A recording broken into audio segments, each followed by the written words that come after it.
Shalom, saudara yang dikasih Tuhan, jumpa kembali pada hari ini untuk kita belajar firman Tuhan, melanjutkan pelajaran sebagaimana biasanya. Kemarin kita sudah sampai bahasan Filipi pasal 2 ayat 16.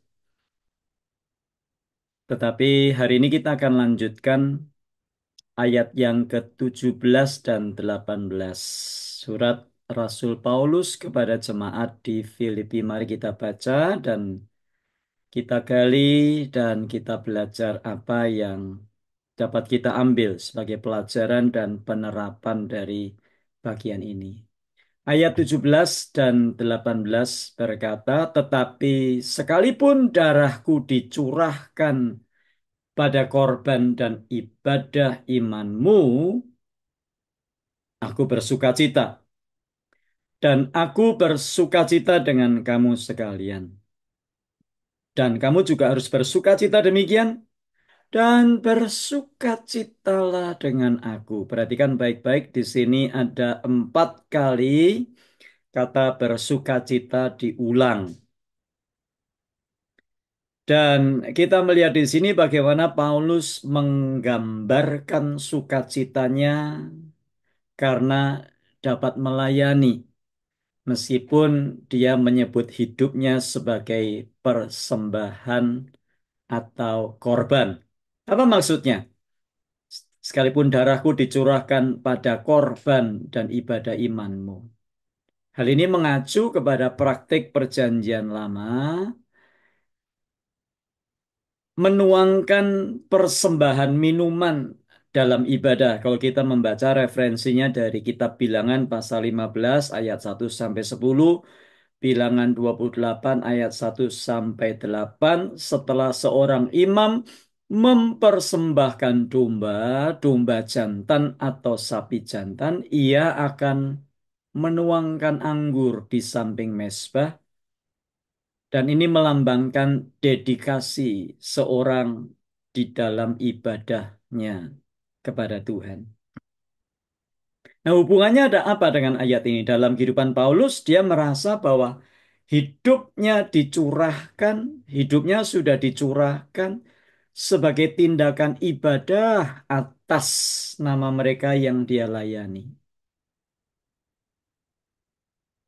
Bahkan jika pemenjaraannya, kalau kita tahu surat Filipi ditulis dari penjara, jika pemenjaranya berakhir dengan kematian, ia dapat bersuka cita atas hidupnya yang telah dicurahkan untuk melayani Allah.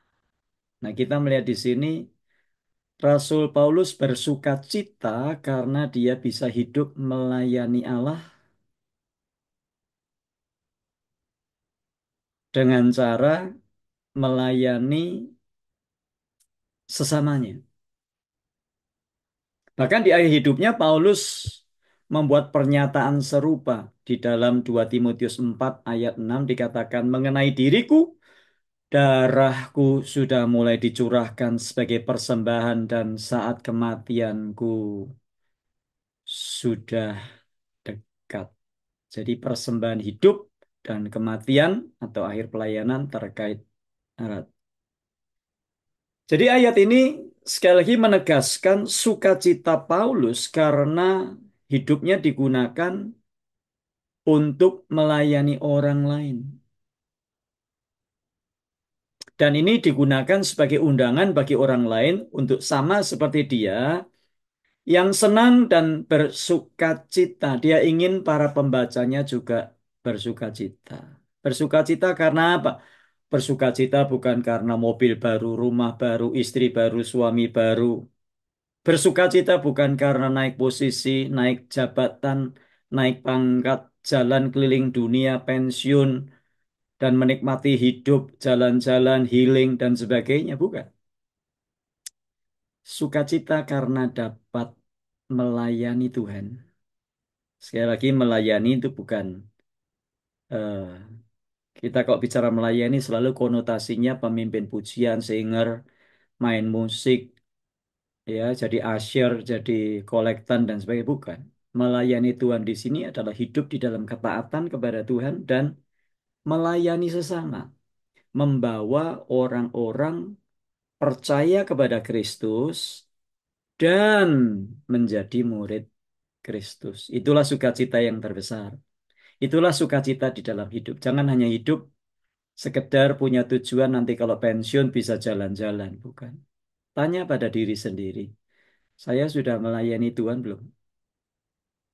Melayani Tuhan dalam arti taat kepada Tuhan, melayani apa maunya Tuhan, melakukan kehendaknya Tuhan, dan juga sudahkah saya melayani sesama manusia saya, menolong mereka, mengenal Kristus, bukan hanya mengenal Kristus saja loh ditinggal di gereja, bukan. Tapi membawa mereka menjadi murid Kristus.